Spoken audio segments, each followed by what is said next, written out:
లాగా రేపు బయటకు వస్తారు. మాకు ఆ ధైర్యం ఉంది కనుక, తప్పు చేయలేదు కనుక విచారణకు వెళ్తాం. మేము న్యాయస్థానాలకు సహకరిస్తాం, అధికారులకు కూడా సహకరిస్తాం. మాకు అధికారుల మీద గాని న్యాయస్థానం మీద గాని మాకు విశ్వాసం ఉంది. కేవలం రేవంత్ రెడ్డి మీద మాకు విశ్వాసం లేదు. ఆయన ముఖ్యమంత్రిగా తప్పుదో పట్టిస్తున్నారు కనుక, ఆయన ఆలోచనలు మాకు తెలుసు కనుక, అందువల్ల ఆయన మీద మాకు విశ్వాసం లేదు కానీ మేము చెప్పాను తప్ప వేరే ఏం లేదు.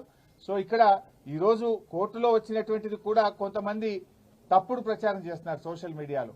ఏదో శిక్ష పడ్డదనో, అసలు కేసే ఓడిపోయిందనో, ఏదో తప్పు జరిగిందనే విధంగా కొంతమంది సోషల్ మీడియాలో కొంతమంది కాంగ్రెస్ పార్టీ నాయకులు పిచ్చి కూతలు కూస్తా ఉన్నారు.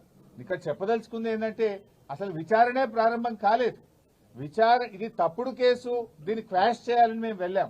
ఇక న్యాయస్థానం విచారణ జరగాలి అని అన్నదే తప్ప ఇక్కడ తప్పు జరిగిందనో, అవినీతి జరిగిందనో, శిక్ష వేసిందో అనే ప్రశ్నే లేదు ఇక్కడ. కానీ కొంతమంది ఏంటంటే ఏదో తప్పుడుగా సోషల్ మీడియాలో ప్రచారం చేస్తూ ఒక గోబల్స్ ను, ఒక తప్పుడు వార్తల్ని ప్రచారం చేసే ప్రయత్నం చేస్తున్నారు. అటువంటి వాళ్ళు అది మానుకుంటే మంచిదని కూడా మేము వారికి హితవు పలుకుతా ఉన్నాం.